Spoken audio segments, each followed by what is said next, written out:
All the evidence we have, every single indicator is that this is all Mr. Holmes's activity, and that he wasn't particularly aided by anyone else. Well, I noticed the guy walked in from into the auditorium, sat into the very front row to the far right, and he got a phone call. And most people, when they get phone calls in theaters, they go straight out into the lobby to answer it. This person went directly to the emergency exit to take his phone call, which I thought was unusual.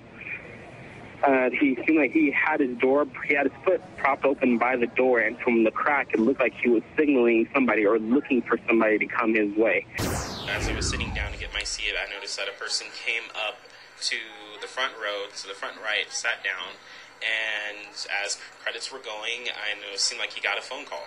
So he went out towards the emergency exit doorway, which I thought was unusual to take a phone call. And it seemed like he probably pried it open or probably did not let it latch all the way. Soon as the movie started, somebody came in, all black, gas mask, armor, and threw a gas can into the audience, and it went off, and then there was gunshots that took place. From what we saw, he wasn't alone. He had someone with him because the second can of tear gas didn't come from his side. He was completely dressed in black, head to toe.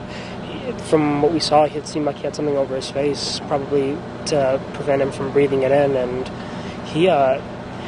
we can only assume that someone got him in. All the evidence we have, every single indicator is that this is all Mr. Holmes's activity, and that he wasn't particularly aided by anyone else. And what we need to do is change the way in which people think about guns, especially young people. We need to do this every day of the week and just really brainwash people into thinking about guns in a vastly different way. And just really brainwash people into thinking about guns in a vastly different way.